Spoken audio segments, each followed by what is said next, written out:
God, I did this 3 times. And the third time, I'm like, is when I go live. Not live, but the camera turns on.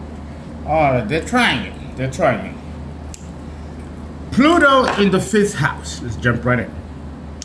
Pluto in the 5th house, or Leo. In Cancer, 1929, we discovered Pluto in our solar system. But we didn't know anything about it, other than what it did to our nation with the stock market crash of 1921. And this country experienced for the first time in its relatively short history of 500 years, extreme poverty. The fears of Cancer of sustainability and security become real when Pluto devastates this country's financial machinery, causing lots of deaths and a repositioning of our position in the economic financial world stage. But it worked out. We became the superpower of the ages. Something had to happen catastrophically to start anew and then build a new foundation. And that's what happened with Pluto in Cancer, the sign. And the house is a different story. With Leo, we get to a point of the end result to a process that started with the 1st house and culminated in the 4th house. So now the psychological machinery from the 1 to the 4th is made. The person should love themselves, and according to how they love themselves, the 1st house will indicate their money and income, which is based on the value index that they give themselves by learning about themselves and their environment, Pluto in the 3rd. And the 4th, this talks about your race origins, your cultural origins, the divine spark of the Creator, that when we came out on our journey to become humans, we were virgin spirits before we became human and got encapsulated into physical form by Saturn. Understand that it's a journey. It's a journey. This journey, though, when we're dealing with Pluto in the 5th house, comes to an abrupt stop. And we can correlate these energies to that of the physical planets in the cosmos, as above, so below. So these planets that are moving symbolize the very psychological skeletal framework that we experience down here. Right? So when we're dealing with Pluto and the 5th house, there are 2 separate divisions of energy that kind of like converge, reconvene, and converge. It's almost like a pulse. And it's interesting that Leo rules the heart, and this is where we get the pulse. The universe also has a pulse too. I talked about it in one of my other videos. As above, so below. I tell you, I did the diagram of the tree of life, and was able to create a human within it. No, we are God. The kingdom of God is inside of us. Right? It's an illusion to think that God is outside of us. He's outside of this fabricated reality, but only because she already exists internally. A sacred germinal seed of knowledge. It's important to discuss this with Pluto in the 5th house, because Pluto and Leo and the 5th house, and to a certain degree the Sun, and I'll speak separately about the Sun, but with Pluto in the 5th house, there is a process that begins and one that ends. The psychological ABCs of your environment, your neighborhood, your schooling, your upbringing, your teachers, your parents, your friends, all that creates a psychology of a permanent self. Many sociologists and psychologists, especially developmental psychologists, call this the basic personality. I studied all those because I was a therapist myself, and I don't agree with it. There is no basic personality, because all personalities governed by the ego have to assimilate and learn the process from somewhere. So the ego is always learning, absorbing, assimilating, either from its own self, race, culture, whatever field that is around them to absorb and learn from. Independent of this, there is no learning structure for the ego, which is why life has all kinds of ups and downs and all kinds of good or bad and even ugly experiences. And it's set up that way by the gods in order to give the ego something to chew. It needs to learn experience, because that's really the role of the ego, is to record through experience life events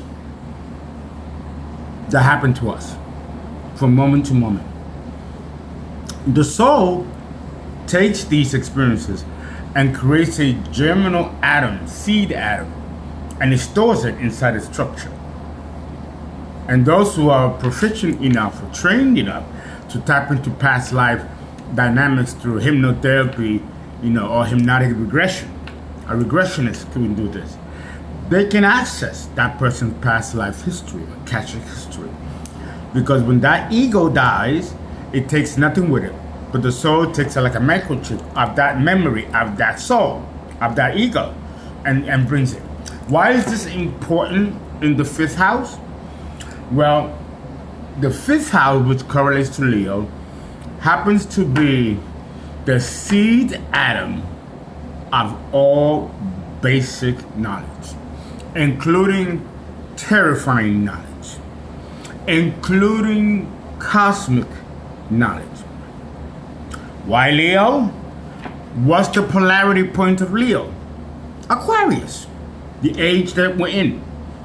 And Aquarius rules, deep occult themes.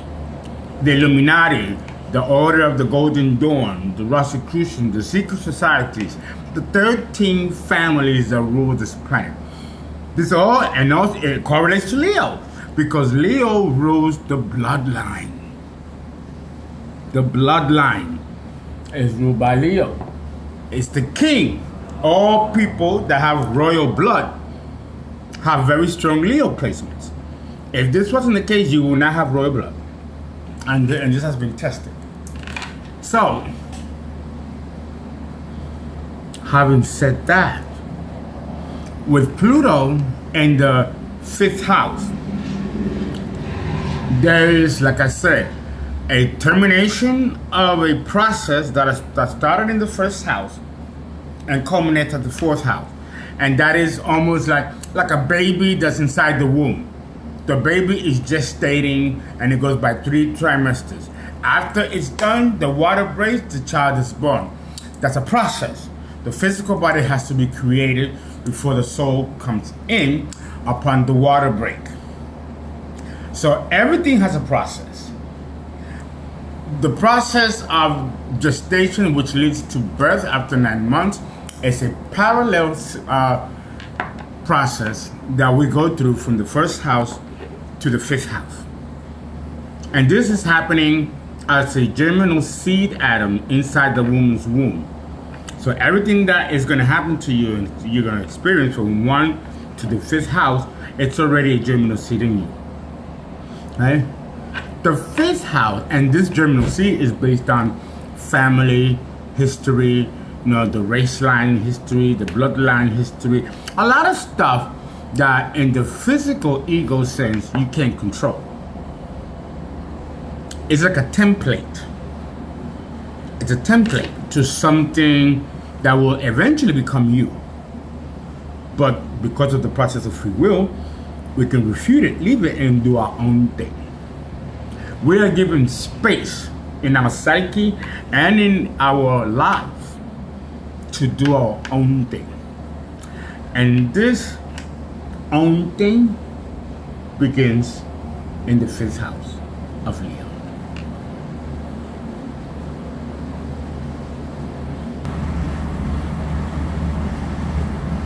Okay. Okay, I had to go to the little boy's room. So understand that there's a process that begins in the 1st house and culminates in the 4th house, which is the psychological feedback of you gestating and already pre-planned and organized in the womb. In the 5th house, you see, you could be a replica of your own parents or friends or favorite teacher and dress like them, act like them. You know, ego and personality are very well connected. It's like the movie Carrie with Sissy Spacek, the old movie Carrie. The mother wanted her to be an extension of herself, not allowing Carrie to be her own person. See, the universe is not going to allow parental conditioning or environmental conditioning, whether it's the schooling process. You think about it. We spend 1/3 of our lives in school.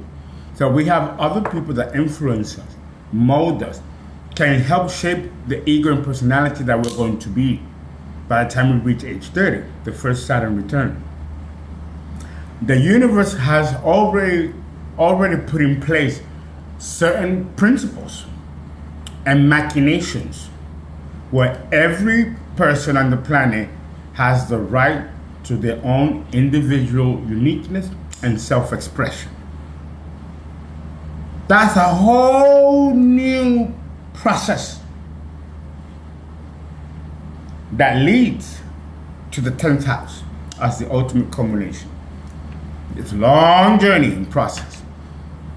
But greatness cannot come to you if you are a boring personality or a humdrum or you do everything like everybody else.